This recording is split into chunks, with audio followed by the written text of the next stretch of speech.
Agudiza tu vista, y libérate de los truquitos de la sociedad.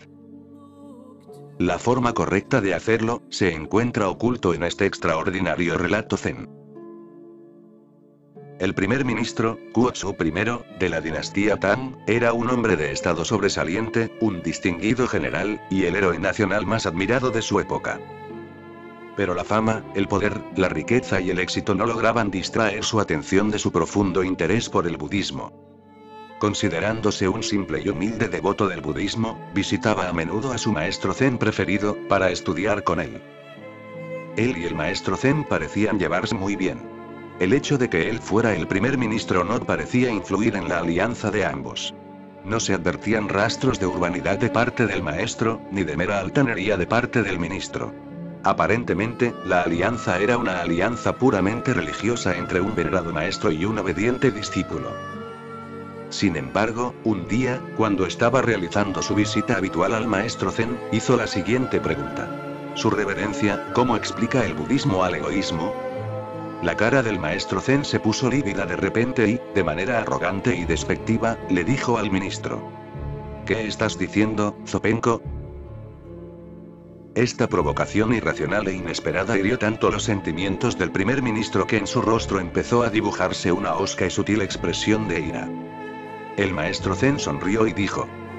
Su excelencia, esto es egoísmo. Escucha. El yo es el problema fundamental, el más fundamental. Y, si no lo resuelves, nada se puede solucionar. Lo esencial no puede acceder a ti si el yo no desaparece. El yo es como una puerta cerrada. El invitado está parado afuera. Estuvo golpeando la puerta, pero esta está cerrada. No es solo que la puerta está cerrada, sino que, además, el yo interpreta continuamente. Dice. No hay nadie afuera, no vino invitado alguno, nadie golpea a la puerta. Es solo un viento fuerte. Sigue interpretando desde adentro sin asomarse a los hechos.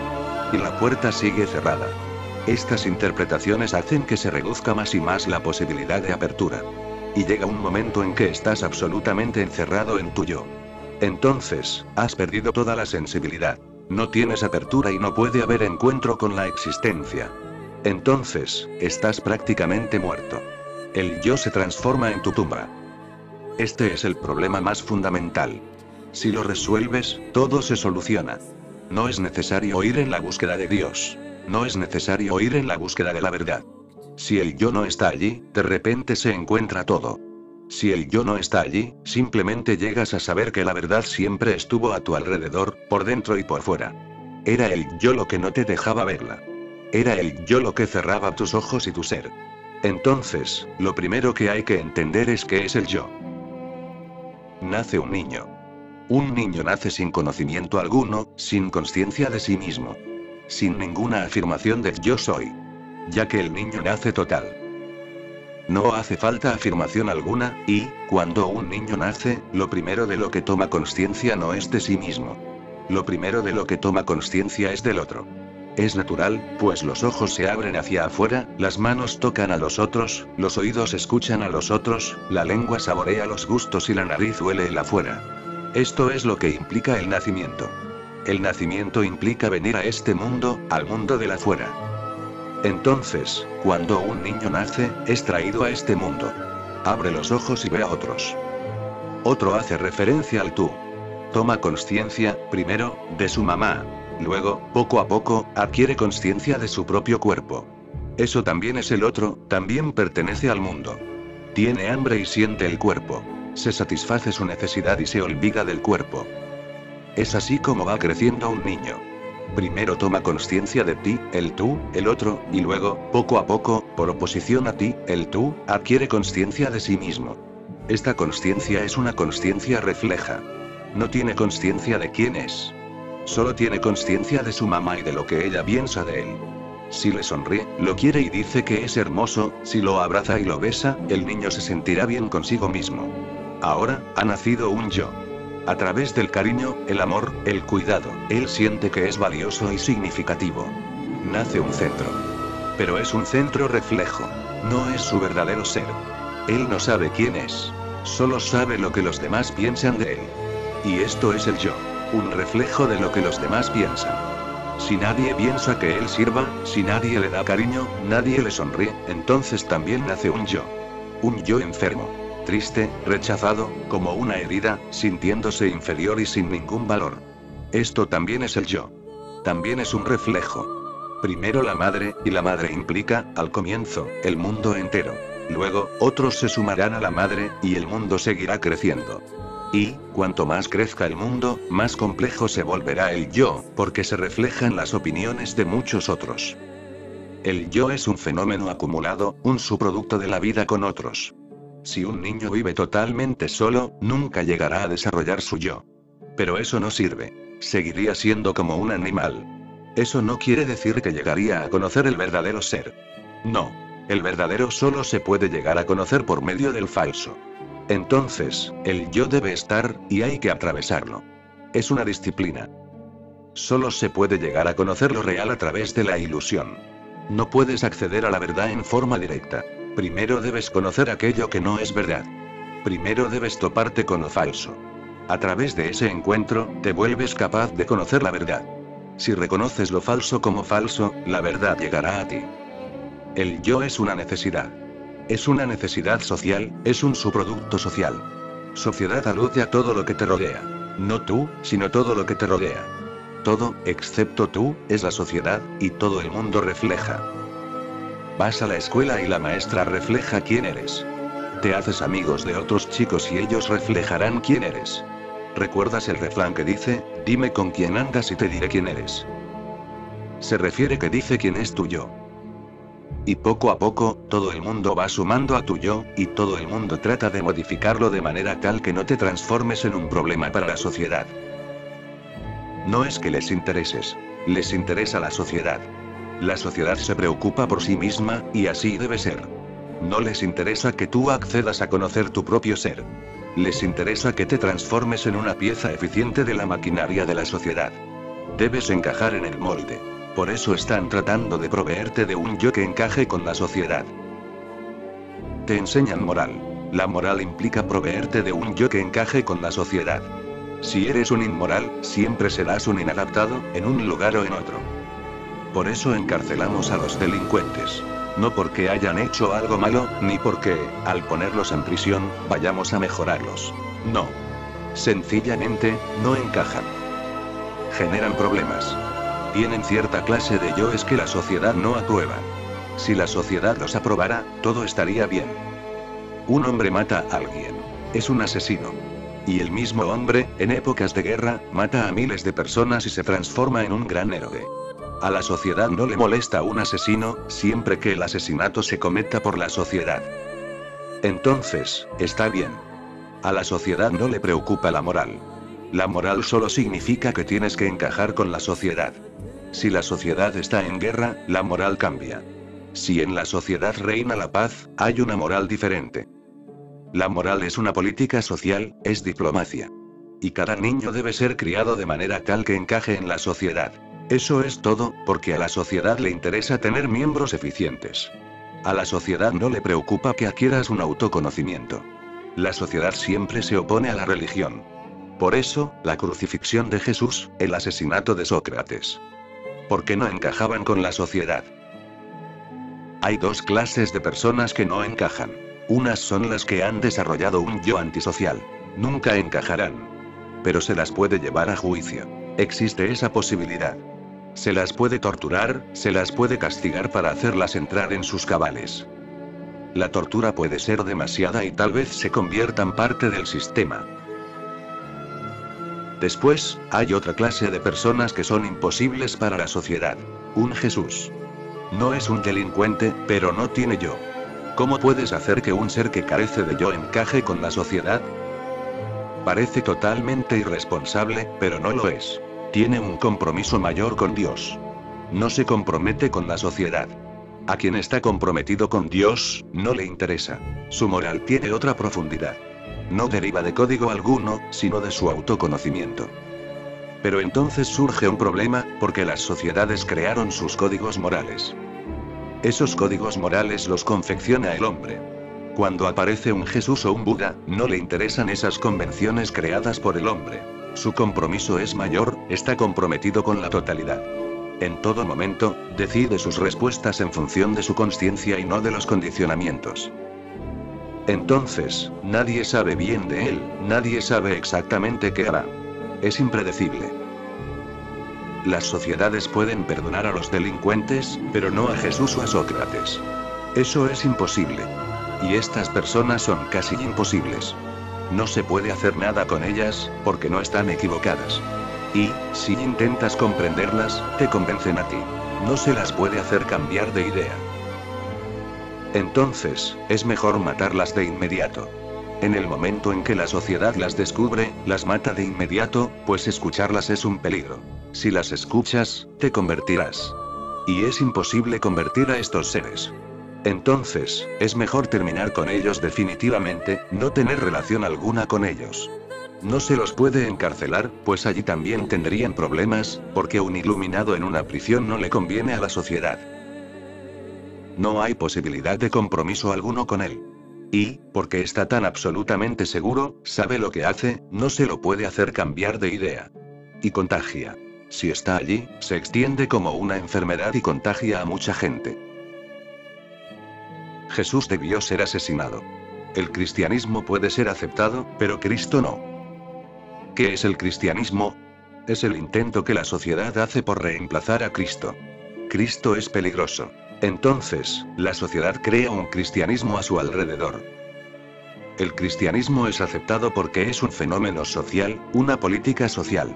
La iglesia es aceptada, el cura es aceptado. El profeta es peligroso. Por eso existen 300 religiones sobre la faz de la tierra. ¿Cómo puede haber 300 religiones? La ciencia es una sola. No puede haber una ciencia católica y una ciencia protestante. No puede haber una ciencia mahometana y una ciencia hindú. La ciencia es una sola, ¿cómo pueden ser 300 las religiones? La verdad no puede ser sectaria. La verdad es una sola y es universal. Solo existe una religión. Buda pertenece a esa religión, Jesús pertenece a esa religión, Krishna, Mahoma, todos pertenecen a esa religión. Y después hay 300 religiones. Estas son falsas religiones, son trucos que te juega a la sociedad, son sustitutos, imitaciones. Mira, a Jesús lo crucifican en la cruz. Jesús tuvo que llevar su propia cruz. Esa cruz no era de oro. ¿Cómo pueden ser de oro las cruces? La suya era muy pesada. Se cayó cuando la cargaba sobre el Gólgota. Bajo su peso, se cayó, se desmayó. A veces, el cristianismo, el hinduismo, el budismo son política. Buda, Jesús, Krishna no son para nada políticos. Tampoco son enemigos de la sociedad. Están más allá de la sociedad. Entonces, hay dos peligros para la sociedad. Los enemigos de la sociedad, los delincuentes, que pueden ser agarrados. Tal vez sean peligrosos, pero se puede hacer algo con ellos. No son tan peligrosos. Hay un grupo de gente que está más allá de la sociedad. Son imposibles. No se los puede modificar. No están dispuestos a asumir compromiso alguno. La sociedad crea un yo porque este puede ser controlado y manejado. Al ser mismo nunca se lo puede controlar ni manejar. Nadie ha sabido jamás de una sociedad que manejara el propio ser. No es posible. Y un niño necesita un centro. Un niño carece absolutamente de conciencia de su propio centro. La sociedad le ofrece un centro y el niño, poco a poco, se convence de que ese es su centro. El yo que le ofrece la sociedad. Un niño vuelve a su casa. Si ha sido el primero de la clase, toda la familia se pone contenta. Lo abrazan, lo besan, lo suben arriba de los hombros, bailan y le dicen que es un niño hermoso y que se sienten orgullosos de él. Le están ofreciendo un yo sutil. Y si el niño llega a la casa derrotado, sin éxito, habiendo fracasado, porque no pudo aprobar, o solo se quedó sentado en el último banco, nadie lo valora y se siente rechazado. Hará lo mejor que pueda la próxima vez, pues su centro se siente debilitado. El yo siempre está debilitado, siempre busca nutrirse, que alguien lo valore. Por eso, continuamente demandas atención. Por eso el yo siempre ha sido un miserable. Si el marido entra a la habitación y no mira a la mujer, habrá problemas. Si está más interesado en el periódico, habrá problemas. ¿Cómo te atreves a interesarte más en el periódico cuando está allí tu esposa? Si un hombre es muy grande, su esposa será un problema. Y al revés también es así. Si una mujer es muy, muy grande, su marido será un problema. Pregúntales a las esposas de grandes hombres. Porque estos hombres tienen muchas cosas más profundas que hacer. A Sócrates, le interesaba más la meditación que su mujer, y eso era doloroso. La esposa de Sócrates siempre estaba irritada. Él prestaba atención a todo lo que no fuera ella. ¿Hay acaso algo más importante que yo? Y esto sacude al yo. Me enteré de que Mullah Nasruddin y su esposa salían de un cóctel, y Mullah dijo: Querida, ¿alguna vez te dijeron que eres fascinante, hermosa y maravillosa? Su mujer se sintió muy bien. Estaba muy contenta. Dijo: No, nunca nadie me lo dijo. Nasruddin le respondió: Entonces, ¿de dónde sacaste esa idea? Sacas la idea de lo que eres, de lo que te transmiten los demás. No es una experiencia directa, es de los otros de donde obtienes una noción de lo que eres. Dan forma a tu centro. Este centro es falso. Tú tienes tu verdadero centro, que no es asunto de los demás. Nadie le da forma. Ya naces con él, vienes con él al mundo. Entonces, tienes dos centros. Uno con el que naces, que te es dado por la existencia misma. Es el propio ser. Y el otro centro, que crea la sociedad, es el yo. Es algo falso. Y es una trampa muy grande. A través del yo, la sociedad te controla. Debes comportarte de cierta manera, porque solo entonces la sociedad te apreciará. Debes caminar de cierta manera, debes reírte de cierta manera, debes tener ciertos modales, una moral, un código. Solo entonces la sociedad te apreciará. Y, si no, tu yo se debilita. Y, cuando el yo está debilitado, no sabes dónde estás ni quién eres. Los otros te han dado la noción. Esa noción es el yo. Trata de entenderlo tan profundamente como puedas, pues hay que deshacerse de ella. Y, si no te deshaces de ella, nunca podrás acceder al ser, porque estarás apegado al centro. Deshazte de ella o no podrás acercarte al propio ser, ni verlo. Y recuerda que habrá un período intermedio, un intervalo, en el cual el yo estará destrozado y no sabrás quién eres, no sabrás a dónde te diriges. Y todas las fronteras se mezclarán. Estarás simplemente confundido, en un gran caos. Por este caos, tendrás miedo de perder el yo. Pero así debe ser. Uno debe atravesar el caos antes de llegar al verdadero centro. Y, si eres audaz, este período será corto. Si tienes miedo y vuelves al yo una y otra vez, y nuevamente lo recuperas, puede ser muy largo. Se pueden perder muchas vidas. La iluminación siempre es súbita. No existe nada como la iluminación gradual. Ese proceso gradual se produce cuando no eres audaz. Deriva de tu temor. Entonces, das un paso más hacia el centro real, y te asustas. Retrocedes. Es como cuando un niño pequeño está parado junto a la puerta pensando en salir, pero está oscuro.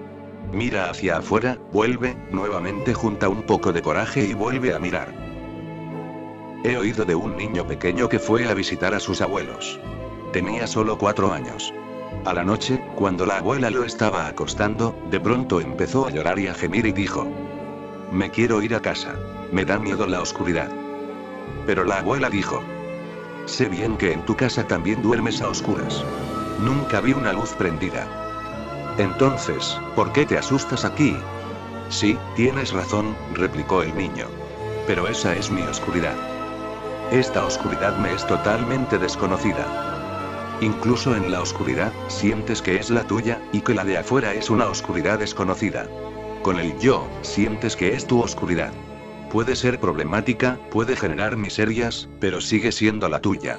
Algo a que agarrarse, algo a que apegarse, algo bajo los pies. No estás en un vacío, en una nada. Puedes ser infeliz, pero, al menos, existes. Aún ser infeliz te da una sensación de existir. Al correrse de esto, aparece el miedo. Empiezas a temer lo desconocido y el caos. Porque la sociedad ha conseguido abrir un claro en una gran parte de tu ser, es como ir al bosque. Abres un pequeño claro, limpias un pedazo del terreno, pones un cerco, construyes una cabañita. Haces un pequeño jardín, con césped, y estás bien. Más allá de tu cerco, está el bosque y lo salvaje, aquí, todo está bien. Lo tienes todo planeado. Es así como ha sucedido. La sociedad ha abierto un pequeño claro en tu conciencia. Limpió completamente solo una pequeña parte, la cercó. Allí todo está bien. Eso es lo que hacen todas las universidades. Todos los condicionamientos y toda la cultura sirven para crear un claro donde puedas sentirte cómodo. Y después te asustas. Más allá del cerco, está el peligro. Más allá del cerco existes, como existes dentro del cerco. Y tu mente consciente es solo una parte, una décima parte de todo tu ser. Los 9 décimos restantes te esperan en la oscuridad. Y, en algún lugar de esos 9 décimos, se esconde tu verdadero centro. Uno debe ser audaz, valiente. Uno tiene que dar un paso hacia lo desconocido. Durante un tiempo, todos los límites se pierden. Durante un tiempo, te sentirás confundido. Durante un tiempo, te sentirás muy asustado y conmovido, como si hubiera habido un terremoto. Pero, si tienes coraje y no te echas atrás, si no vuelves al yo y sigues hacia adelante, hay un centro oculto adentro de ti que has estado cargando durante varias vidas. Es tu alma, el Atman, el propio ser. Una vez que te acercas, todo cambia, todo se vuelve a acomodar. Pero este acomodamiento ya no lo lleva a cabo la sociedad. Ahora, todo se transforma en un cosmos, no en un caos. Surge un nuevo orden. Pero ya no es el orden de la sociedad. Es el orden de la existencia misma. Es lo que Buda llama Dhamma, Lao Tse llama Tao y Heráclito llama Lagos. No es algo creado por el hombre. Es el orden propio de la existencia misma. Entonces, de repente, todo vuelve a ser hermoso. Y, por primera vez, verdaderamente hermoso, porque las cosas creadas por el hombre no pueden ser hermosas. Cuanto mucho, puedes ocultar su fealdad. Nada más. Puedes decorarlas, pero nunca pueden ser hermosas. La diferencia es igual a la que existe entre una flor de verdad y una de plástico o de papel. El yo es una flor de plástico, muerta. Parece una flor, pero no lo es. En verdad, no se puede decir que sea una flor. Aún desde el punto de vista lingüístico, es incorrecto llamarla flor, pues una flor es algo que florece. Y este objeto de plástico es solo una cosa y no algo que florezca. Está muerta. No tiene vida. Tú tienes dentro un centro floreciente. Por eso los hindúes lo llaman flor de loto. Porque florece. Hablan de la flor de loto de 1000 pétalos. 1000 significa infinitos pétalos. Y sigue floreciendo. Nunca se detiene, nunca muere. Pero te sientes satisfecho con un yo de plástico. Hay varias razones por las cuales te sientes satisfecho. Con algo muerto, hay muchas ventajas. Una de ellas es que algo muerto nunca muere. No puede, porque nunca estuvo vivo. Entonces, puedes tener flores de plástico. Son buenas de algún modo. Son permanentes. No son eternas, pero son permanentes. La flor verdadera que está afuera en el jardín es eterna, pero no es permanente. Y lo eterno tiene su propio estilo de ser eterno. El estilo de lo eterno es renacer una y otra vez y morir. A través de la muerte, se renueva, rejuvenece. A nosotros nos parece que la verdadera flor ha muerto. Pero nunca muere. Simplemente, cambia de cuerpo, para estar siempre fresca. Deja el cuerpo viejo y entra en uno nuevo. Florece en otra parte, sigue floreciendo, pero nosotros no podemos ver la continuidad, porque es invisible. Solo vemos una flor y otra flor. Nunca vemos la continuidad. Es la misma flor que floreció ayer. Es el mismo sol, pero con otra ropa. Necesitas una mirada muy aguda para percibir la continuidad invisible. La continuidad invisible es Dios. Si puedes verlo, es la misma flor, pero en un cuerpo diferente. Es lo que los hindúes conocen como la teoría de la reencarnación. El cristianismo, el judaísmo, la religión mahometana, todas carecen de esa belleza. Por eso, todas estas religiones, poco a poco, se volvieron materialistas. Tuvieron que hacerlo, porque se había perdido lo invisible. Yo estoy aquí. Tú estás aquí. Has estado aquí miles de veces, anteriormente. Es un eterno retorno. En cuerpos diferentes, en formas diversas, pero la continuidad es la misma. Y llamamos alma a esa continuidad. No a este cuerpo. La forma cambia, lo que no tiene forma se conserva. Y de este modo logra ser eterno. Si no, no podría serlo. La muerte es una forma de rejuvenecerse nuevamente. Exhalas. Es el modo de volver a inhalar. Mueres. Es el modo de volver a nacer. Cada vez que mueres, el cuerpo hace lo mismo. Si preguntas a los fisiólogos, dicen que el cuerpo muere y se renueva en todo momento. Toda célula muere. Si vives 70 años, por lo menos 10 veces el cuerpo habrá muerto completamente. Pero va cambiando gradualmente. Muere una célula, la reemplaza otra, las hojas se caen, y así. Hace unos pocos días, el almendro se quedó sin hojas. Se le cayeron todas. Esta es la forma. Ahora está joven otra vez. Le han salido nuevas hojas. Las hojas viejas se le cayeron y le salieron nuevas. Pero las hojas no son el árbol. El árbol es la fuente de la cual salen las hojas, y esa fuente está oculta. Las viejas se caen para que las nuevas puedan salir. El cuerpo viejo se muere para que pueda aparecer el nuevo. Es así como la existencia dura eternamente. Siempre muere y siempre retorna.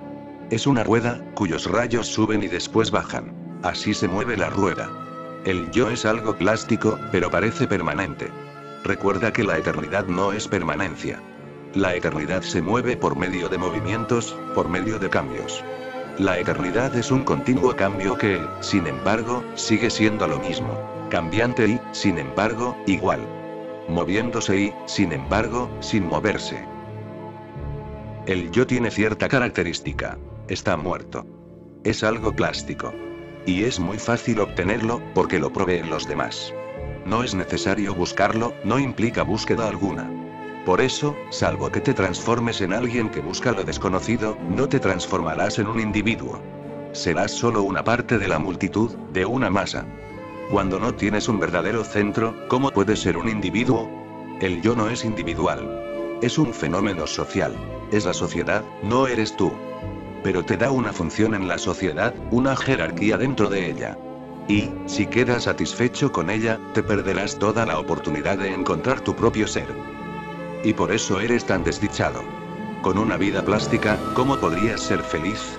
Con una vida falsa, ¿cómo podrías sentirte extático y dichoso? Y entonces yo crea muchas desdichas, millones. No puedes verlas porque constituyen tu propia oscuridad, y estás acostumbrado a ella. ¿Notaste alguna vez que a través del yo se cuela toda clase de desdicha? El yo no puede hacerte feliz. Solo puede hacerte desdichado. El yo es el infierno. Cada vez que sufras, trata de observar y analizar, y descubrirás que, en algún punto, el yo es la causa del sufrimiento. Y el yo encuentra siempre razones para sufrir. Una vez yo estaba en la casa de Mullah Nasruddin. Su esposa estaba diciendo cosas muy desagradables de él, muy enojada, ruda, agresiva, justo al límite de explotar, muy violenta. Y Mullah Nasruddin estaba sentado en silencio, escuchando. Entonces, de repente ella se volvió hacia él y exclamó: «¿Otra vez estás peleando conmigo?». Mullah replicó: «Pero si no dije ni una sola palabra». La esposa dijo: «Ya lo sé. Pero estás escuchando en forma muy agresiva. Tú eres egoísta, como todo el mundo. Algunos son muy densos en la superficie, y no son tan difíciles. Algunos son muy leves, profundos, y constituyen un verdadero problema. Este yo siempre entra en conflicto con los otros, porque cada yo es muy desconfiado consigo mismo. Y tiene que serlo. Es algo falso. Cuando no tienes nada dentro de la mano y solo crees que allí hay algo, habrá problemas. Si alguien te dice ahí no hay nada, de inmediato comenzará la pelea, porque tú también sientes que no hay nada. El otro te hace tomar conciencia de este hecho. El yo es falso, es nada. Eso también lo sabes. ¿Cómo puedes evitar saberlo? Es imposible. Un ser consciente, ¿cómo puede evitar saber que este yo es falso? Y entonces los demás dicen que no hay nada y, cuando lo dicen, abren una herida, dicen una verdad. Y nada duele tanto como la verdad. Tienes que defenderte porque, si no te defiendes, si no te pones a la defensiva, ¿a dónde estarías? Estarías perdido. La identidad se vería quebrada. Entonces, tienes que defenderte y pelear. Ese es el choque. Un hombre que accede al propio ser nunca provoca choques. Los demás pueden venir y chocar con él, pero él nunca provoca un choque con nadie. Una vez sucedió que un maestro zen estaba pasando por una calle. Un hombre vino corriendo y lo golpeó fuerte. El maestro se cayó. Entonces, se levantó y empezó a caminar en la misma dirección en la que iba antes, sin siquiera mirar quién era este hombre. Un discípulo estaba con el maestro. Se sorprendió mucho. Dijo: ¿qué es esto? Si uno vive de esta manera, cualquiera puede venir y matarlo. Y ni siquiera te paraste a mirar a esa persona, a ver quién es y por qué lo hizo. El maestro replicó: Es su problema, no el mío. Puedes chocar con un hombre iluminado, pero es tu problema, no el suyo. Y, si te lastimas en el choque, también es tu problema. Él no puede lastimarte. Y es como si golpearas una pared. Tú te lastimarás, pero la pared no te habrá lastimado. El yo siempre está buscando problemas. ¿Por qué? Porque, si nadie te presta atención, el yo se siente hambriento. Vive de la atención. Entonces, incluso si alguien se está peleando contigo y está enojado, es bueno, porque te presta atención. Si alguien te ama, está bien. Si alguien no te ama, entonces también estaría bien la ira. Por lo menos, se te prestará atención. Pero, si nadie te presta atención, si nadie piensa que eres alguien importante, significativo, ¿cómo alimentarás a tu yo? Es necesaria la atención de los demás. Atraes la atención de los demás de muchas maneras. Te vistes de cierta forma, tratas de lucir bien, te comportas, te vuelves amable, cambias. Cuando sientes qué tipo de situación es, cambias inmediatamente para que la gente te preste atención. Esto es un profundo ruego. Un verdadero mendigo es el que pide y demanda atención. Y un verdadero emperador es el que vive por sí mismo. Tiene un centro por sus propios medios, no depende de nadie, de ningún dios, ni de la sociedad ni de su pareja. Pero en cambio, si a un mendigo lo deja su pareja, se siente destrozado. Comienzas a pensar en el suicidio. ¿Por qué? Porque, si una esposa te deja, tendrías que suicidarte. Porque, si un marido te deja, tendrías que suicidarte. Porque no tienes un centro propio. La esposa te estaba aportando el centro. El marido te estaba aportando el centro. Es así como existen las personas. Así es como se vuelven dependientes de los demás. Es una profunda esclavitud. El yo debe ser un esclavo. Depende de otros. Y solo quien no tenga yo será, por primera vez, amo, y dejará de ser esclavo. Trata de comprender esto.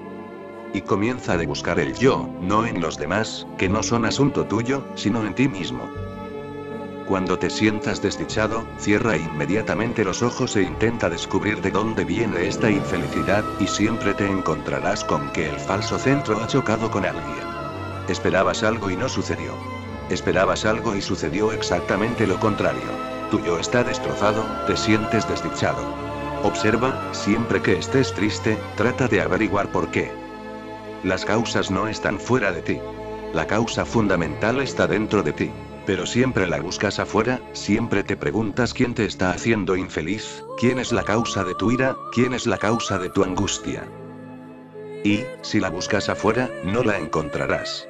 Solo cierra los ojos y búscala siempre dentro. El origen de toda desdicha, de toda ira, de toda angustia, se esconde en ti, tu yo.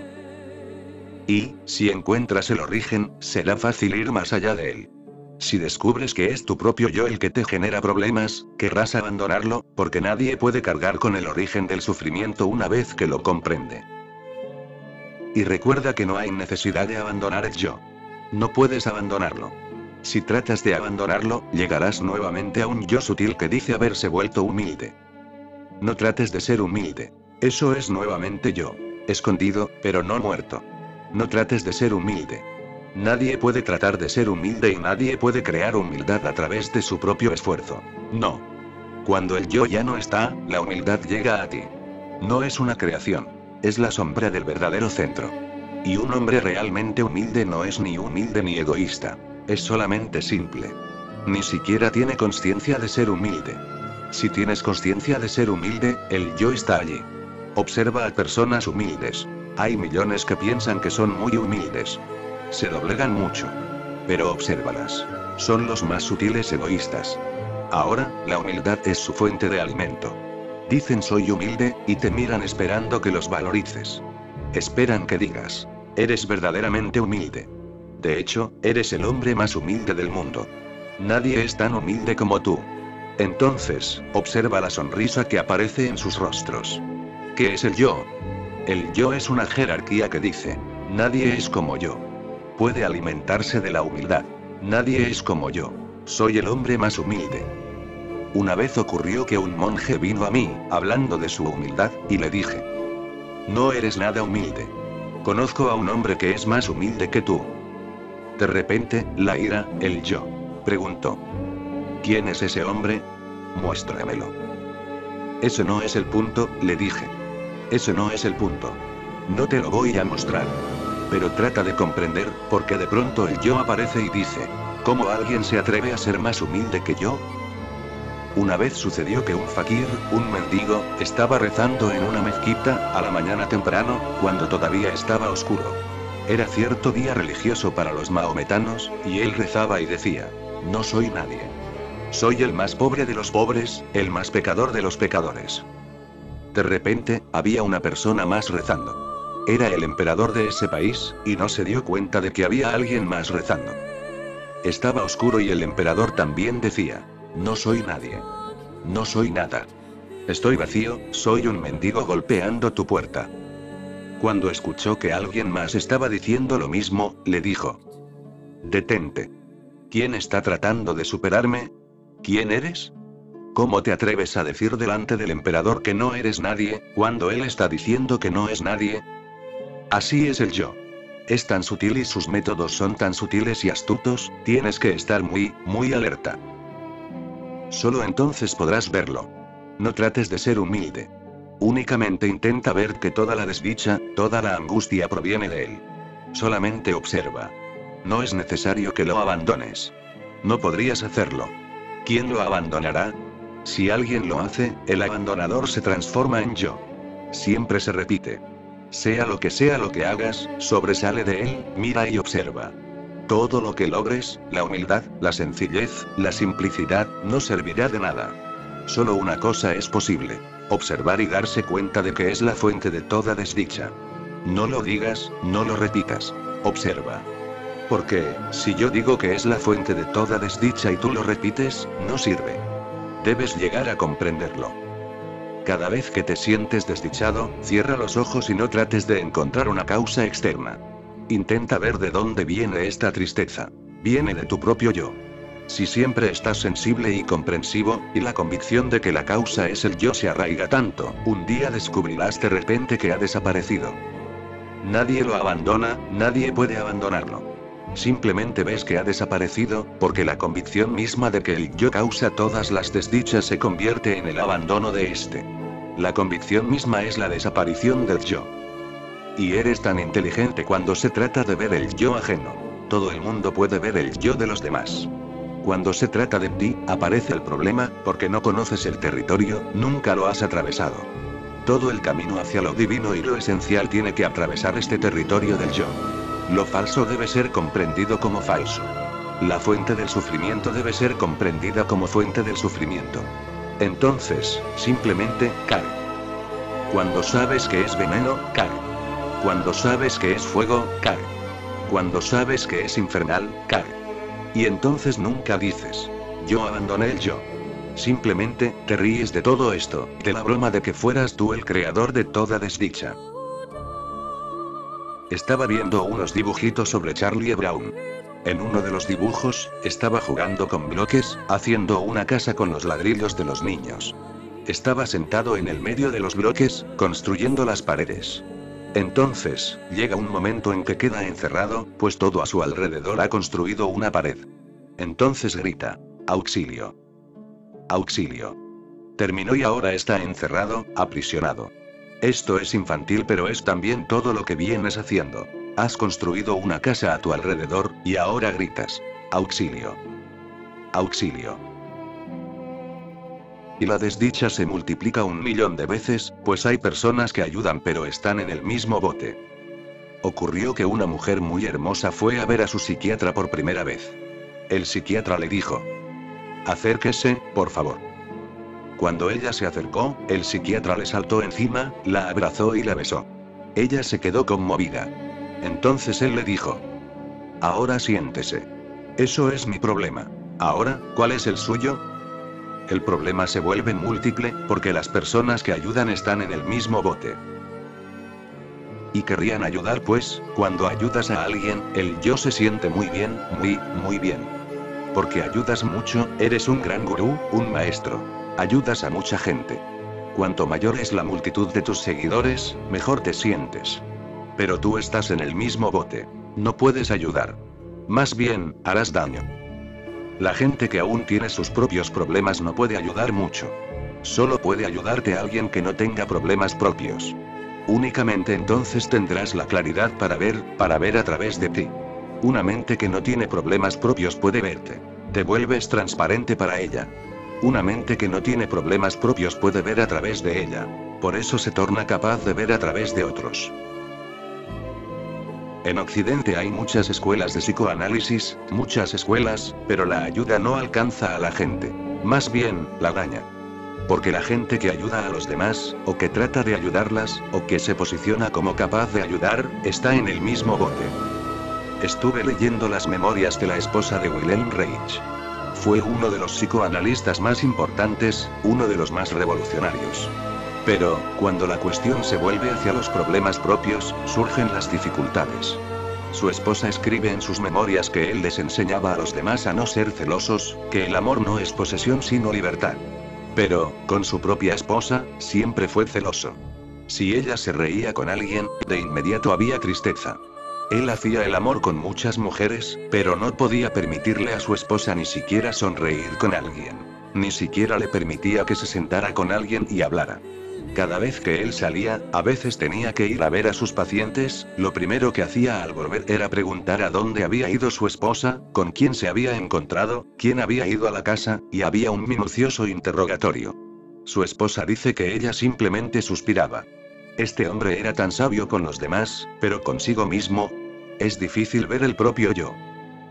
Es muy fácil ver el yo de los demás. Pero ese no es el punto. No puedes ayudarlos. Trata de ver tu propio yo. Solo míralo. No te apresures a abandonarlo. Solo obsérvalo. Cuanto más lo observes, más capaz te harás. De repente, un día, descubres que fue abandonado. Y, cuando cae por sí mismo, solo entonces cae. No hay otra forma. Tú no puedes abandonarlo prematuramente. Cae igual que una hoja muerta. El árbol no hace nada. Es solo una brisa, una situación, y la hoja muerta. Sencillamente, cae. El árbol ni siquiera tiene conciencia de que se ha caído una hoja muerta. No hace ruido, ni demandas, nada. La hoja muerta sencillamente cae y se apoya en el suelo. Solo eso.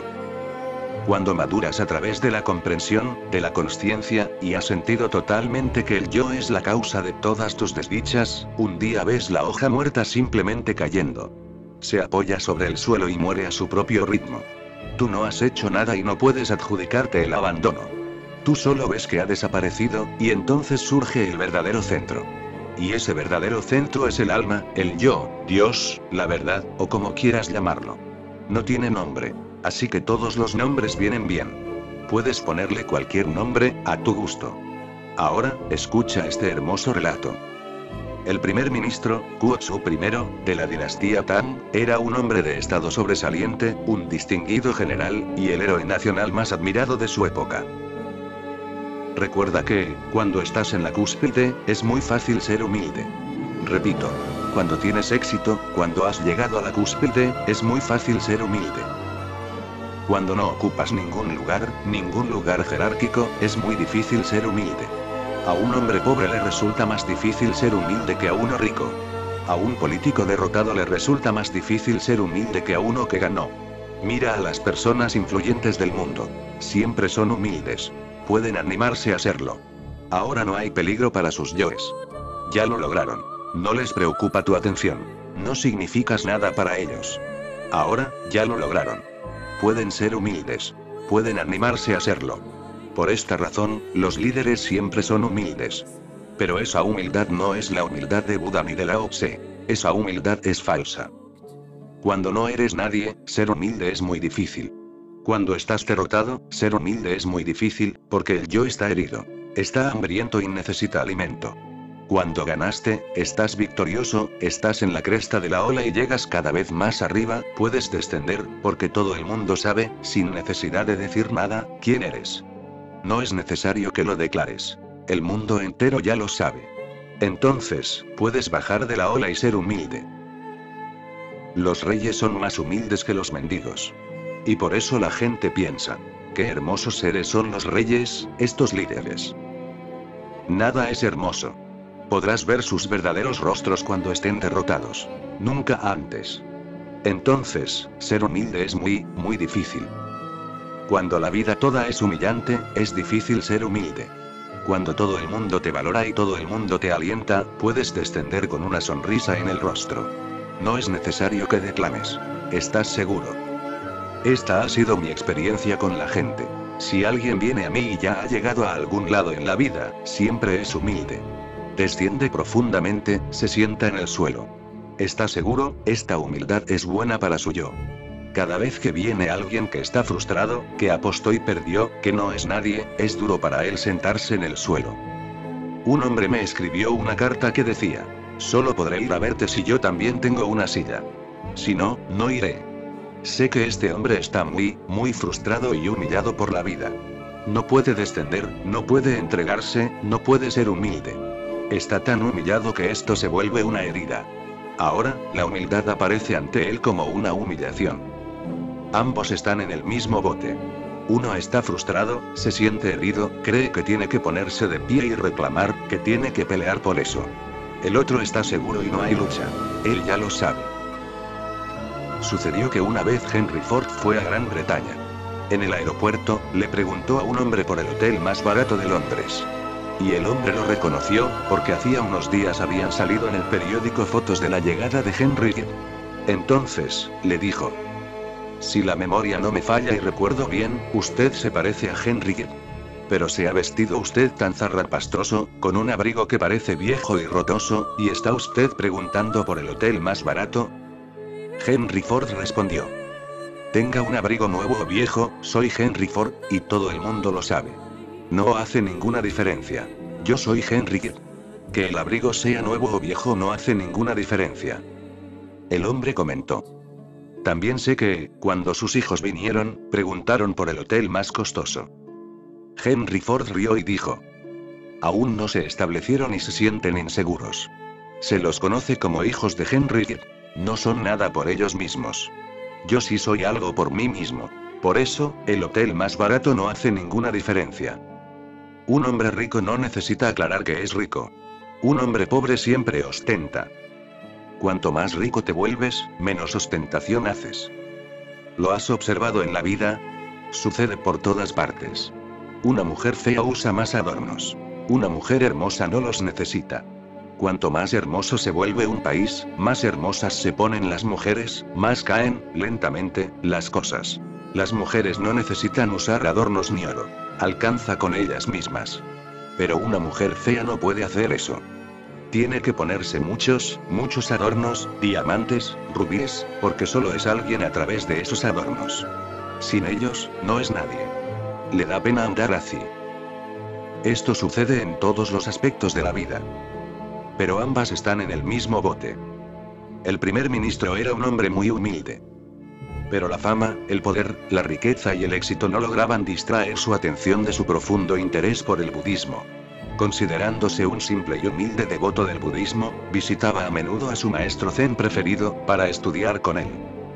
También es necesario entender esto.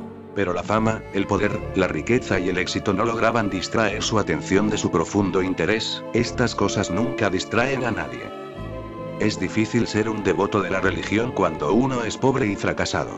Es muy sencillo, cuando uno es un éxito, tener un profundo interés por la religión, porque quienes han triunfado en esta vida, quienes llegaron a la cima, y este hombre es un primer ministro. Llegó a la cima. Ahora, ya no tiene a dónde más llegar. Ahora surgirá un profundo interés por la meditación, la religión, Dios, porque un hombre como Kurosu, un primer ministro, un héroe, también debe tener su Dios. Un hombre de tanto éxito debe triunfar también en el otro mundo. Por eso, siempre que un país se hace rico, opulento, surge inmediatamente un profundo interés por la religión. En ningún otro lugar del mundo hay ahora un interés tan profundo en la religión como en América de sur a norte. Así tiene que ser. Si les preguntas a los pobres hindúes por qué vinieron a la India tantos occidentales, simplemente piensan que están locos. Nada más. Estoy aquí, en Poona. ¿Cuánta gente ves aquí de Poona? Ni siquiera una persona que puedas reconocer. Simplemente, se preguntan por qué estos locos vinieron de Occidente para escucharme. Deben haberse vuelto locos. O tal vez yo los haya hipnotizado, pero algo debe andar mal. Ni siquiera necesitan molestarse en venir y escuchar, para ver si algo anda mal o no. Ya están convencidos de ello. ¿Por qué?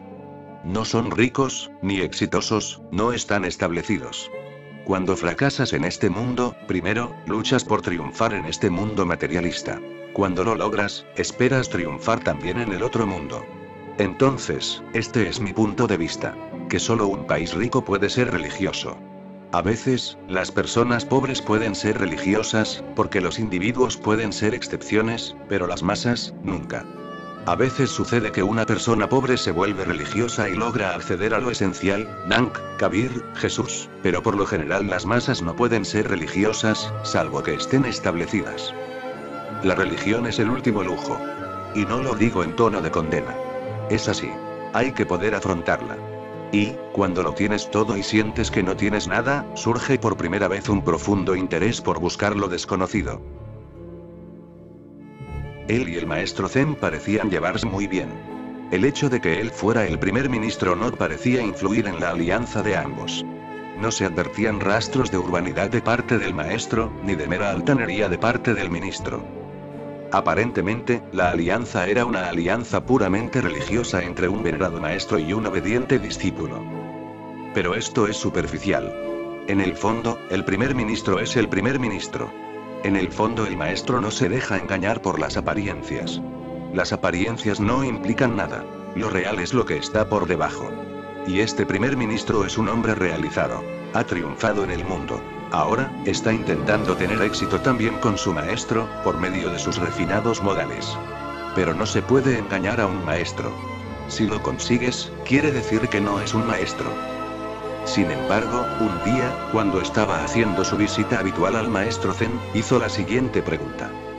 Su reverencia, ¿cómo explica el budismo al egoísmo? En el fondo, tampoco puedes engañarte a ti mismo. ¿Cómo podrías? Sabes lo que estás haciendo. Cuando mientes, también sabes que estás mintiendo. Puedes engañar a todo el mundo, pero ¿cómo podrías engañarte a ti mismo? Es imposible. Tal vez no estés atento, pero, en el momento en que tomas conciencia, sabes lo que estás haciendo. Esto también es un engaño. Él no hace una pregunta directa. No dice, soy un egoísta. Dime, maestro, ¿qué hacer al respecto?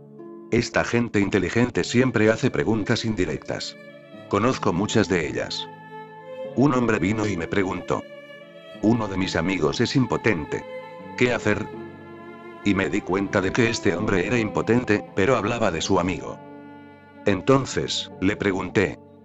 ¿Por qué no mandaste a tu amigo? Podría haberme contado que uno de sus amigos era impotente y me podría haber preguntado qué hacer. ¿Por qué te molestaste en venir? Tu amigo podría haber venido y haberme dicho lo mismo. Entonces, se sintió incómodo. La gente habla en forma indirecta y los problemas son personales. Hablan como si hablaran de filosofía. Hacen preguntas como, ¿cómo explica el budismo al egoísmo? ¡Qué tontería! ¿Qué tiene que ver con el budismo? El egoísmo es tu problema. ¿Por qué plantearlo indirectamente? Si lo planteas en forma indirecta, te equivocarás. No entenderás por qué, desde el comienzo mismo, estás mintiendo. Y tal vez pienses que estás preguntando por el budismo y por el egoísmo. Entonces, te pueden armar una teoría, una hipótesis, una filosofía, un sistema, pero eso no ayudará, porque cada individuo tiene su propio problema, y cada individuo tiene su propio problema de un modo único. Si dices soy un egoísta, ¿qué hacer? Mi respuesta será diferente. Si preguntas qué dice el budismo, la respuesta nuevamente diferirá. El budismo, entonces, se vuelve algo generalizado. Y ningún individuo es algo general. Cada sujeto es tan individual, tan auténticamente individual, tan único, que no hay teoría general que pueda servirle a un individuo. No se ajustará a él. Cada individuo necesita un abordaje diferente. Nunca hagas una pregunta filosófica. Es inútil. Solo formula preguntas personales, en forma directa. Y eso es lo que tuvo que hacer el maestro con este primer ministro. Tuvo que bajarlo de las cimas del budismo a la realidad de su propio ser, porque esas cimas no le pertenecían. En realidad, ese no era su problema. La gente acude a mí y me pregunta si Dios existe o no. ¿Qué vas a hacer con Dios? Déjalo tranquilo. ¿Qué vas a hacer? Si existe, ¿qué vas a hacer? Si no existe, ¿qué vas a hacer? Parece que tu mente no estuviera enfrentando sus verdaderos problemas, y los estuviera evitando a través de problemas imaginarios. Dios es un problema imaginario para ti. La furia, el yo, el sexo, la pasión, el odio. Esos son problemas reales.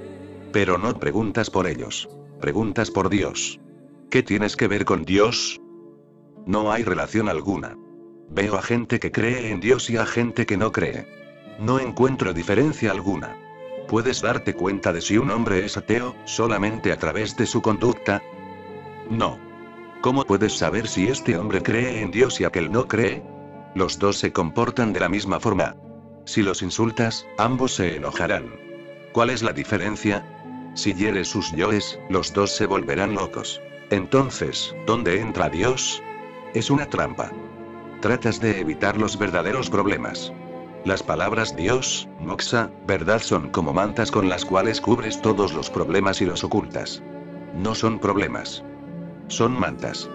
Y quienes responden a estas preguntas contribuyen a que eludas la realidad. Su reverencia, ¿cómo explica el budismo al egoísmo? La cara del maestro Zen se puso lívida de repente y, de manera arrogante y despectiva, le dijo al ministro: ¿Qué estás diciendo, Zopenko? Ahora, de repente, todo ha cambiado. El maestro trajo al primer ministro a la realidad, a la tierra, maravillosamente, con una sola palabra: Zopenko. Una sola palabra puede hacer que suceda el milagro. Porque no tienes conciencia, por eso. De no ser así, el primer ministro se habría reído y habría dicho: sí, tienes razón. Ahora, ¿qué pasa con el budismo y cómo explica al egoísmo? Pero una sola palabra. ¿Cuánto necesitas las palabras? Una sola palabra, y cambia toda la situación. Solo un sonido sin un verdadero sentido. El significado es solo una convención social, entre las personas. Nos referiremos a esto de tal manera. No es más que una convención social. ¿Qué quiere decir Zopenko? Nada. Solo un sonido. Si no entiendes el idioma, ¿qué significa? Nada. Solo un sonido. Si lo entiendes, habrá problemas. ¿Alguien te llamó Zopenko? De inmediato, se esfuma la filosofía y aparece la realidad. Todos los modales quedan en la superficie. Su reverencia. Todo superficial. Estabas haciendo reverencias y diciendo su reverencia. ¿Qué clase de reverencia es esta, que una sola palabra puede destruirla? Los maestros Zen tienen la capacidad. ¿Qué estás diciendo, Zopenko? Esta provocación irracional e inesperada hirió tanto los sentimientos del primer ministro, que en su rostro se dibujó una hosca y sutil expresión de ira. Sí. Era irracional e inesperada. Los maestros son irracionales e inesperados. Son impredecibles. Son como un viento, o como las nubes que se desplazan por el cielo. Nadie puede decir a dónde van, porque no siguen ningún mapa. Simplemente, se desplazan hacia donde va el viento. No tienen objetivo. No tienen dirección. Solo viven en el momento. No puedes saber qué va a hacer un maestro. Nunca. Un maestro es impredecible porque carece de planes para el futuro. No está preparado de ninguna manera. Se mueve en el momento, analiza la situación y responde. Un maestro nunca reacciona. Responde. Un hombre consciente nunca reacciona. Responde. Tú reaccionas. Trata de comprender la diferencia. La reacción es un hábito profundamente arraigado. Responder no es un hábito. Es una sensibilidad viva hacia el momento. La respuesta es real. La reacción es siempre irreal. Alguien te insulta y reaccionas. La reacción implica que, entre el insulto y tu acción, no hay ni un solo momento de reflexión. Actúas a partir del hábito, tal como has reaccionado en el pasado. Pero la situación es completamente diferente. Alguien te insulta en la calle. Y, después, te insulta un maestro. Las situaciones son totalmente distintas. Alguien que te insulta en la calle es tu semejante. Es una situación totalmente diferente. Y después te insulta un maestro, un Buda. Te insulta de un modo completamente distinto. Está creando una situación. Te está dando una oportunidad de no reaccionar, de no seguir el antiguo esquema de hábitos, de no moverte y comportarte como un robot, sino de volverte consciente y reflexivo.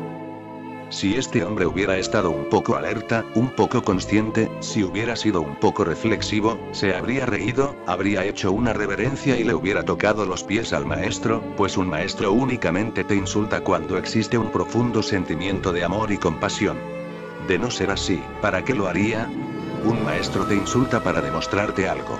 Un maestro se puede mostrar enojado en algunos momentos, pero no está enojado. Es parte de su compasión. El otro día, un Sanyasin me dijo que había estado en contacto con un grupo de Gurdjieff, y dijo que no parecía haber compasión dentro de ese sistema. Tiene razón. Gurdjieff era profundamente compasivo, pero nunca lo demostraba. Era muy feroz. Ni los maestros zen lo soportaban. Si lograras soportarlo un poco, si pudieras estar con él a pesar de él mismo, poco a poco, sentirías la profunda compasión que tenía. Y solo por esta profunda compasión era tan duro, porque sabía que, contigo, la compasión no funcionaría. Tu alma está tan muerta que se ha vuelto de piedra. Es necesario un trabajo muy duro. Si uno simplemente es amable contigo, no logrará cambiarte. Hay que ser muy duro. Pero, si puedes ser un poco reflexivo y vivir con un hombre como Gurdjieff, poco a poco, descubrirás el centro interior. Una de las personas más profundas, en la compasión, en el amor, se ha vuelto dura a través de la experiencia. Si muestra compasión desde el principio, piensas que puedes quedarte con tu debilidad, seguir tal como eres. Crees que no hay necesidad de transformación alguna. Su compasión se vuelve alimento de tu debilidad. No. Eso no sirve. Cuando un maestro te insulta o se enoja, no lo juzgues de acuerdo con los criterios habituales, de acuerdo con tu experiencia habitual. Espera un poco y no reacciones. El primer ministro reaccionó inmediatamente. Esta provocación irracional e inesperada hirió tanto los sentimientos del primer ministro que en su rostro empezó a dibujarse una hosca y sutil expresión de ira. Debe haber sido un hombre verdaderamente refinado. El enojo iba apareciendo, pero en forma muy sutil, no explosiva.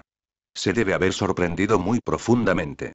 Era un hombre culto, verdaderamente culto, pero incluso siendo un hombre tan culto bastó una sola palabra, zopenco, para que una expresión hosca y una ira sutil comenzaran a dibujarse en su rostro. Ahora la situación es real. Hay allí un maestro, sin yo. Y está allí el primer ministro. Ahora el yo está apareciendo, lo real está saliendo a la superficie. El maestro Zen sonrió y dijo: Su excelencia, esto es egoísmo. Y no tiene nada que ver con el budismo, tiene que ver contigo. El maestro era realmente capaz. Creó toda una situación con solo usar una simple palabra. Una vez sucedió que un periodista fue a ver a Gurdjieff. Y no hay zopencos más grandes que los periodistas. Son las personas más superficiales. Tienen que serlo, porque los periódicos solo existen en la superficie. Gurdjieff miró al hombre, luego miró a una mujer que estaba sentada a su lado, una discípula, y le preguntó a ella: ¿Qué día es hoy? Sábado, respondió ella. Gurdjieff se irritó de repente y dijo: ¿Cómo es posible? Ayer fue viernes, ¿cómo puede ser hoy sábado, tonta? La mujer se quedó perpleja. Había enloquecido de repente. Y el periodista sencillamente se fue. Entonces, Gurdjieff se rió. ¿Qué forma de deshacerse de los zopencos? Y comentó: Si no puede ver la utilidad de que yo sea irracional y loco, no podrá comprender lo que hago aquí. Será imposible, porque es sin razón. Es irracional. No se puede entender con la cabeza. Si no puede esperar, si juzga de manera tan inmediata, no podrá evaluar lo que hago aquí. Entonces, es mejor deshacerse de él desde el comienzo mismo. Vives a través de la razón y, cada vez que ves algo irracional, lo juzgas inmediatamente. Inmediatamente. Eso es una reacción. De no ser así, habría millones de posibilidades. Ese periodista podía haber pensado: tal vez sea un chiste. No es necesario juzgarlo. Ese periodista podía haber pensado: este hombre parece misterioso. Veamos. Espera. Y todo es tan absurdo. Este Gurdjieff asegurando que no puede ser sábado, cuando ayer fue viernes. Todo es tan absurdo. Debe haber algún significado oculto en esto. Espera, no juzgues. Pero esto requiere de consciencia. ¿Y qué pierdes si esperas? Gurdjieff creaba muchas situaciones, y aún se comentan en todo el mundo millones de malentendidos acerca de él. Nadie sabe la clase de hombre que era. Nadie puede saberlo, porque tratas de acceder a través de la razón, y la tarea de un maestro va más allá de la razón. Es suprarracional. Pero a ti te parecerá irracional porque no sabes qué es lo suprarracional. A ti te parecerá irracional, debido a tu punto de vista, al lugar en que estás parado y desde el cual estás mirando, tu actitud, tu prejuicio, tu adicción a la razón. Te parecerá irracional. Si sigues a un maestro, poco a poco empezarás a sentir que no es irracional, sino suprarracional. No es racional, correcto. Pero tampoco es irracional. Puede no parecerte racional, pero, cuando cambia tu forma de ser, tienes una nueva visión, una nueva claridad, una nueva capacidad de percepción. Y entonces las cosas se organizan de otra manera. Entonces, comienza a suceder lo suprarracional, que no es irracional, sino superior a la razón, más grande que la razón, más vasto que la razón. Pero, entonces, uno tiene que esperar. Y los maestros siempre tratan de crear situaciones porque, a través de ellas, la realidad asoma a la superficie. ¡Qué cosa hermosa!, dijo el maestro. Entonces, el maestro sonrió. No puedes sonreír inmediatamente después de la ira. No, porque no eres un maestro. Aun si tratas de sonreír, sentirás tanta tensión en los labios que no podrás relajarlos. Después de la ira, no puedes sonreír de inmediato. Necesitas tiempo para que se extinga la ira. Se dice de Gurdjieff que a veces creaba dos impresiones en dos personas dentro de una misma situación. Si alguien estaba sentado a su derecha y otro a su izquierda, miraba a la izquierda con tanta ira, y después a la derecha con una cara tan bella y sonriente, que entonces ambos amigos se iban con impresiones diferentes. Un hombre decía: este hombre es peligroso. Parece un asesino. Y el otro decía: nunca he visto un rostro tan amable, sonriente, y similar a Buda. Para algunos se parecía a Rasputín, a Gengis Khan, a Tamerlán. Para algunos se parecía de Buda, a Jesús o a Sócrates. Y él podía crear esta impresión con solo girar la cabeza a la izquierda y a la derecha. Esto es posible. No es posible para ti, porque tú reaccionas. Cuando reaccionas, eres víctima, estás dominado por tus emociones. No eres amo. Cuando no reaccionas, simplemente, creas una situación. El maestro parecía enojado y condenatorio cuando insultó al primer ministro. Y, una vez que el insulto logró su objetivo y apareció el verdadero primer ministro, sonrió y dijo: Su Excelencia, esto es egoísmo.